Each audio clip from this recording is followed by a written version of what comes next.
The snow fell softly over Snorridge, blanketing the small Midwestern town in a pristine white that muffled every sound. Strings of Christmas lights twinkled along the eaves of homes, casting a warm glow over the still streets. But for Ellie Thompson, there was little comfort in the season's beauty. The holiday marked 1 year since her younger brother Jake's death, and her grief weighed heavier than ever. She had retreated into her photography, wandering the town aimlessly with her camera in hand, snapping pictures of anything to distract herself from the ache in her chest. That's when she saw him, Apollo, the stray Australian shepherd with eyes as mismatched as the town's moods during the holidays. Everyone in Snorridge knew him. With one ice blue eye and the other a rich amber, he was hard to forget, not to mention his peculiar habit of finding things. Over the past year, he had delivered lost treasures back to their owners. A wedding ring buried under snow, a missing child's teddy bear, even a musician's glove. To some, he was an enigma.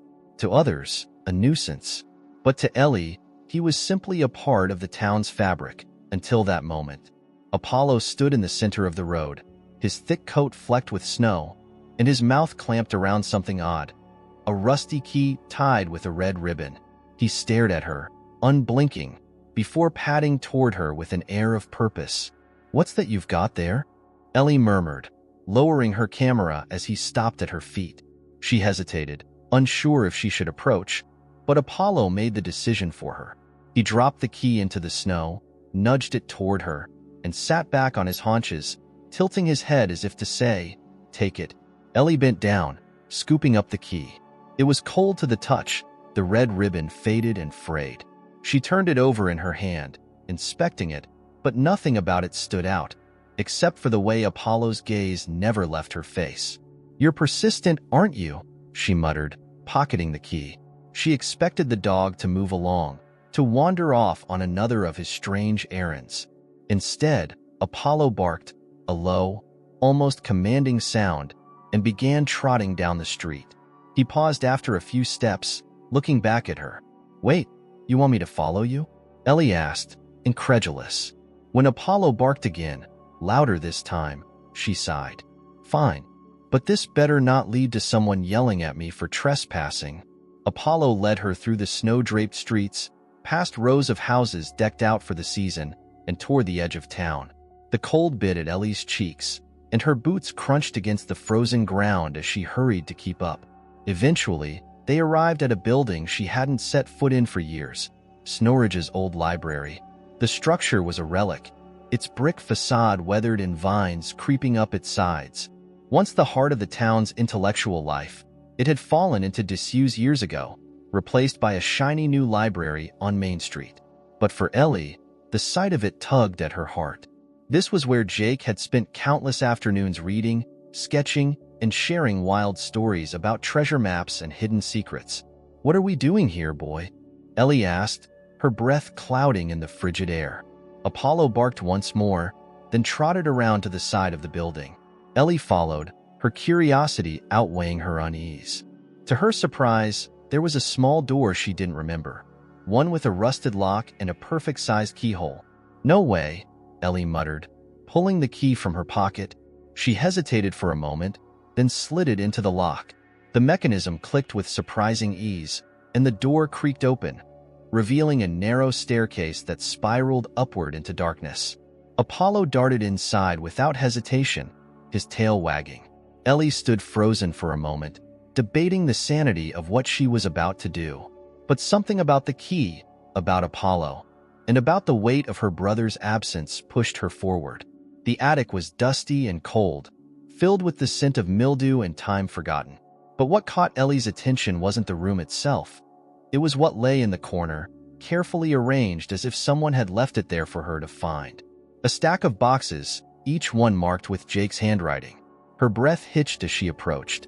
She opened the first box, her hands trembling, and found a collection of sketches. They were of places around Snorridge, the library, the park, their old treehouse, and each had notes scribbled in the margins. "Start here," one read. "Follow the signs," said another. The second box contained letters, written by Jake but never sent. They were addressed to her, filled with cryptic messages about a treasure he discovered but didn't know how to share. "It's not gold or jewels, Ellie," one letter read. "It's something bigger, something that could change everything." Tears pricked her eyes as she sifted through his belongings. She could almost hear his voice, his excitement, his determination. But as she uncovered more, a chill crept over her. The journal at the bottom of the pile held the darkest revelations yet. Jake had written about a shadow that loomed over the town, a conspiracy he believed was tied to the old mine on the outskirts of Snorridge. He'd stumbled onto something he wasn't supposed to, and he feared it might cost him his life. "Jake," Ellie whispered, clutching the journal to her chest. "What did you find?" A bark snapped her back to the present. Apollo stood at the attic door, wagging his tail but looking at her expectantly. He wasn't finished guiding her yet. With a deep breath, Ellie gathered the journal and the letters, slipping them into her bag. As she followed Apollo down the creaking stairs and into the snowy night, she couldn't shake the feeling that this was just the beginning. The key had opened more than a door. It had unlocked a path to Jake's secrets, to a truth buried beneath the snow and silence of Snorridge. And Apollo seemed to know exactly where to lead her next. Ellie spent the next morning poring over Jake's journal in her small studio apartment, the sunlight weak against the frost-covered windows. Apollo lay at her feet, his mismatched eyes fixed on her as if he understood the gravity of the words she was reading. The journal was a labyrinth of thoughts, sketches, and cryptic entries. Jake had always been imaginative, prone to dreaming up grand adventures as a child. But this felt real. "Something's happening in Snorridge," Jake had written in one entry, dated just a month before his death. "The mine isn't just abandoned, it's a cover-up. I've seen things, Ellie, things that don't make sense. If I disappear, it won't be an accident." Ellie's stomach churned as she reread the words. Her family had accepted the official report that Jake's death, a fall from a snowy embankment during a hike, was a tragic accident. But now, she wasn't so sure. Among Jake's belongings was a rough map of Snorridge with various locations circled: the library, the town square, and the old mine on the outskirts. The map was annotated with cryptic notes like, "Start here," and "The red door holds the truth." Apollo stood abruptly, his ears perking. A knock sounded at the door, startling Ellie from her thoughts. She quickly shoved the journal under a blanket before opening it to find Sam, her oldest friend and a history teacher at the local high school. "Ellie," he said, his breath forming clouds in the chilly air. "I heard you were asking about the mine. What's going on?" Ellie hesitated, unsure if she could trust anyone with what she'd found. But Sam had been close to Jake too, often humoring his wild theories and adventures. If anyone could help, it was him. "Come in," she said, stepping aside. As Sam warmed his hands near her small heater, Ellie explained everything. Apollo's mysterious behavior, the key, the attic, and the revelations in Jake's journal. Sam listened intently, his brow furrowing deeper with every detail. "Jake always talked about the mine," Sam said. Finally, he thought the town was hiding something there. Something to do with the old mining company that went bankrupt years ago. "I figured it was just another of his stories." "It wasn't," Ellie said firmly. "He was onto something, Sam. And I think whatever it was got him killed." Sam looked skeptical but nodded. "If this is true, you'll need more than a dog and a journal to prove it." Apollo barked, as if offended, drawing a small smile from Sam. "I'm serious, though," Sam continued. "If there's a cover-up, the people involved will do anything to keep it buried." Ellie felt a surge of determination. "Then we'd better dig deeper." The mine had been abandoned for over a decade, its entrance sealed with rusting metal gates and a sign warning trespassers to stay away. Ellie and Sam stood before it, bundled in heavy coats against the biting wind. Apollo paced nervously, his nose twitching. "This is trespassing," Sam muttered, his breath visible in the cold. "So call the cops," Ellie shot back, pulling a pair of bolt cutters from her bag. Sam's eyes widened. "Where did you get those?" "Amazon," Ellie replied. "If you're backing out, now's your chance." Sam sighed but didn't move, and Ellie got to work. The chain holding the gates shut was old, the metal brittle from years of exposure. It snapped easily, and the gates groaned open. Inside, the mine was a cavernous void. its walls lined with crumbling supports and rusting equipment. Apollo led the way, his steps eerily confident. Ellie's flashlight beam danced across the floor, illuminating broken tools, scattered debris, and the occasional rat. "Why do I feel like we're in a horror movie?" Sam muttered. "Because we probably are," Ellie replied, clutching Jake's map. The first note on it read, "The red door holds the truth." After what felt like hours of navigating the labyrinthine tunnels, they found it. A heavy steel door painted a faded red. Its surface was scratched and dented, and a padlock secured it shut. "Another lock," Ellie muttered, her breath hitching. She hadn't brought cutters this time. "Stand back," Sam said, hefting a large rock from the ground. He swung it with all his strength, and the lock shattered after a few hits. The door creaked open, revealing a small room filled with filing cabinets and crates. Ellie's flashlight swept over the space, landing on documents stacked neatly on a desk. "What is this place?" she whispered, stepping inside. Sam picked up one of the files and whistled. "Mining records," he said. "Looks like the company wasn't as bankrupt as they claimed. These numbers, there's no way they didn't have the funds to keep operating." Ellie flipped through another stack of papers, her pulse quickening. Some of the documents referenced environmental violations, while others detailed payouts to local officials. They were covering up illegal operations, Ellie said. Pollution, unsafe conditions, bribery. It's all here. Sam's face darkened as he held up a photo from the pile. It showed a group of men standing in front of the mine, all wearing hard hats. Among them were the mayor, the chief of police, and several other prominent figures in Snorridge. "Jake must have found these," Sam said.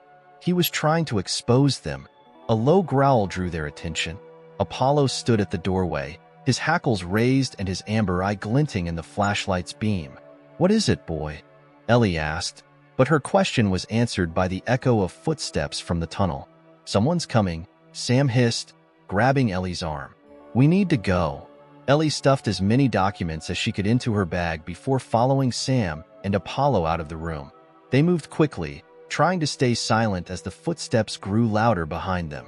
When they reached the mine's entrance, Ellie's heart sank. A figure stood silhouetted against the snowy landscape, a flashlight in one hand and a gun in the other. "Stop right there," the man barked, his voice cold and authoritative. Apollo growled, stepping in front of Ellie protectively. "Who are you?" Ellie demanded, her voice steady despite the fear coiling in her chest. "Someone who's about to save you a lot of trouble," the man replied. "Hand over the bag, and we'll pretend this never happened." Ellie clutched the bag tighter. "No." The man took a step closer, but before he could act, Apollo lunged, knocking the flashlight from his hand. In the chaos, Ellie and Sam bolted for the woods, Apollo close behind. They didn't stop running until they were well out of sight, their breaths ragged and visible in the freezing air. Ellie's heart pounded as she glanced back, clutching the bag that now felt heavier than ever. "That was close," Sam said, his voice trembling. Ellie nodded, her grip tightening on the bag's strap. "Jake wasn't wrong," she said quietly. "There's more to this town than we ever knew." Apollo barked softly, his mismatched eyes gleaming with an urgency Ellie couldn't ignore. He had led her this far, and she trusted him to guide her the rest of the way. Snorridge's secrets were unraveling, and Ellie knew there was no turning back now. Ellie's heart thudded in her chest as she stood by her apartment window, the events of the night before replaying in her mind. The run through the woods, the flashlight beam cutting through the dark, Apollo's protective growls, they felt like fragments of a surreal dream. But the bag of documents on her kitchen table was all too real. Its contents now spread out in a chaotic assembly of evidence against Snorridge's most powerful figures. Apollo lay on the floor, his mismatched eyes watchful as if sensing her unease. Sam sat across the table, flipping through a file marked confidential. His normally composed demeanor was replaced by visible tension. "This is worse than I thought," he said, setting the file down. "It's not just bribery or pollution. These records, they show deliberate sabotage at the mine. Cutting corners, ignoring safety protocols. People died, Ellie, and they buried it." Ellie nodded grimly. Jake had uncovered the truth, and now it was up to her to finish what he'd started. But the weight of the task ahead felt insurmountable. These were powerful people, and they wouldn't go down without a fight. "Do you think the police are involved?" she asked. Sam hesitated. "I don't know, but if they are, we can't trust anyone local. We need to find a way to make this public, outside of Snorridge."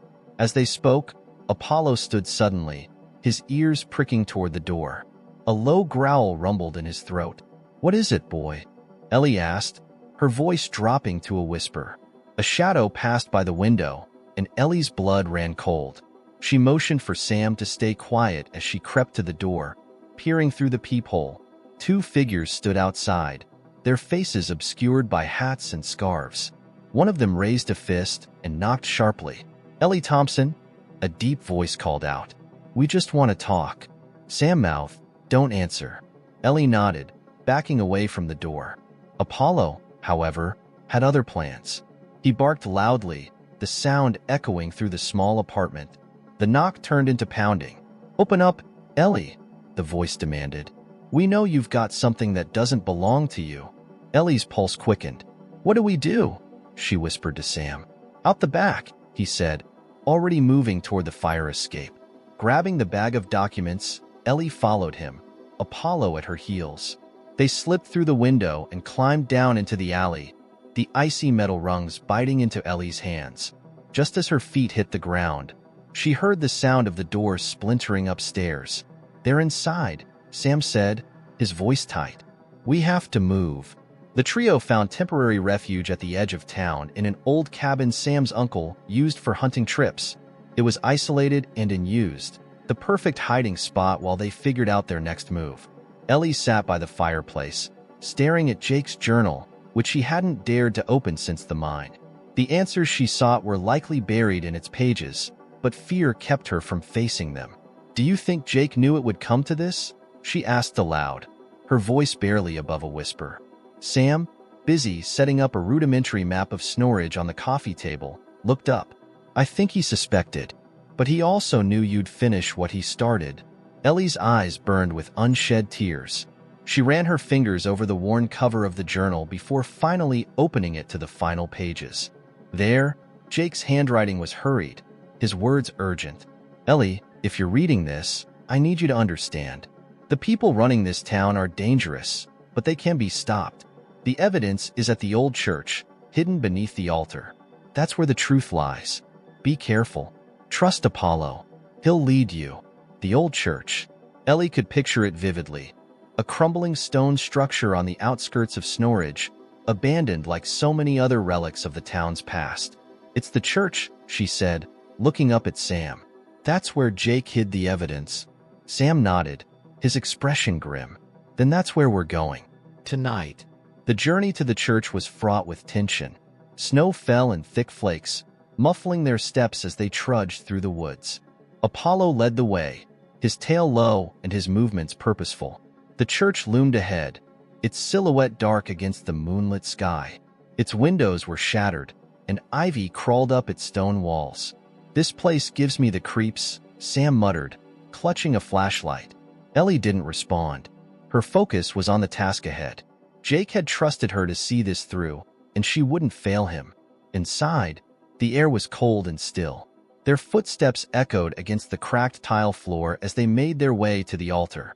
It was a simple wooden structure, weathered by time and neglect. "This is it," Ellie said, kneeling to inspect it. Apollo barked softly, his nose pressed to the floor near a loose panel. Ellie pried it open, revealing a small compartment. Inside was a metal box, locked but not difficult to open with the crowbar Sam had brought. The contents of the box made Ellie's breath catch. Photographs, receipts, and even recordings, all implicating the mayor, the chief of police, and several local business owners in the illegal mining operation and the cover-up of multiple deaths. "This is it," Sam said, his voice filled with both awe and dread. "This is the proof." But their victory was short-lived. A sound outside, the crunch of boots on snow, made them freeze. "They found us," Ellie whispered. The next moments were a blur of adrenaline. The church door burst open, and two men stepped inside, flashlights cutting through the darkness. "Hand it over," one of them growled, his voice echoing in the empty space. Ellie clutched the metal box tightly. No. The man stepped closer, his hand hovering near his coat pocket, where Ellie was certain a weapon waited. Before he could act, Apollo lunged, knocking the flashlight from his hand and sending him stumbling backward. Sam grabbed a broken piece of wood from the floor, wielding it like a weapon. In the chaos, Ellie made a break for the back of the church, clutching the box to her chest. Apollo and Sam followed, the sound of shouts and footsteps chasing them into the night. They didn't stop running until they reached the town square, where the Christmas tree stood tall and glowing. Ellie doubled over, her breath fogging in the freezing air.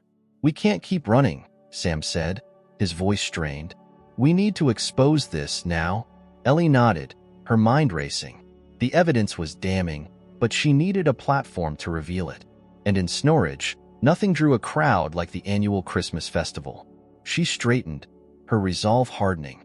"We're going to the festival," she said. Sam looked at her as if she'd lost her mind. "Are you crazy? They'll find us there." "Exactly," Ellie said. "And so will everyone else." Apollo barked in agreement, his mismatched eyes glinting with determination. As they hurried toward the festival, Ellie felt the weight of the task ahead.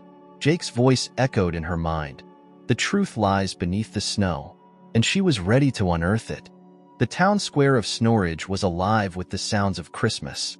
Children laughed as they tossed snowballs, carolers sang under the glowing lights of the towering Christmas tree, and the scent of roasted chestnuts filled the air. It was a picture-perfect scene, but Ellie Thompson saw none of it.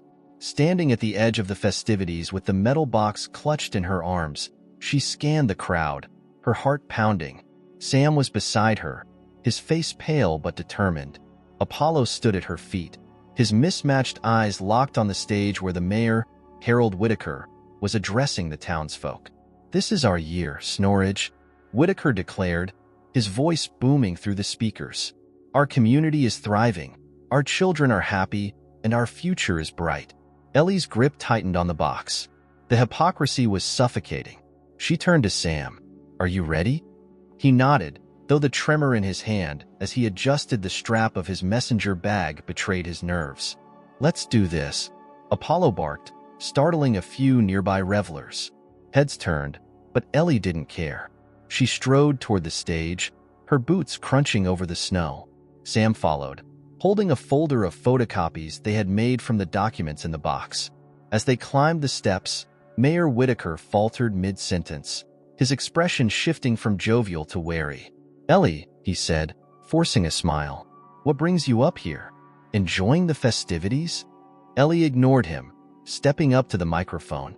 Her voice shook as she spoke, but the conviction in her words was unshakable. "Snorridge deserves the truth," she began, her voice cutting through the murmurs of the crowd. "For years, this town has been poisoned by greed, by lies, and by people we were supposed to trust."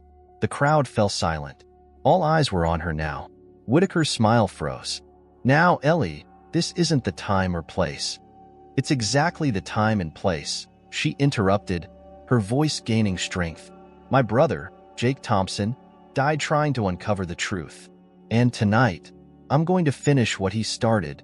Ellie opened the box, pulling out the damning evidence. She held up a photograph of the mayor and the chief of police shaking hands in front of the mine, stacks of cash visible on the table between them. Gasps rippled through the crowd. "These are the men who have been running illegal mining operations in Snorridge," Ellie said, her voice rising.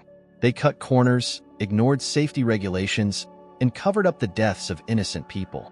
When my brother found out, they silenced him." The mayor's face turned a deep shade of red. "That's enough," he bellowed, stepping toward her.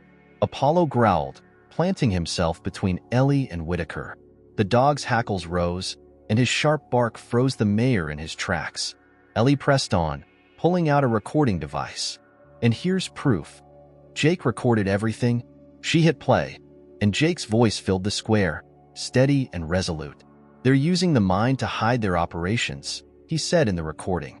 "The mayor, the police chief, and half the town council are in on it. I've seen the payouts, the fake safety reports. If anything happens to me, it wasn't an accident." The crowd erupted into chaos. People shouted, some demanding answers, others calling for justice. Whitaker raised his hands, trying to calm the crowd, but it was no use. "This is a lie," he shouted, his voice cracking. "She's trying to ruin Christmas." "Christmas?" Ellie spat, stepping closer to him. "You've been ruining lives. And now the whole town knows." At that moment, several police officers stepped onto the stage. Ellie tensed, unsure if they were there to silence her or to act on the evidence she had presented.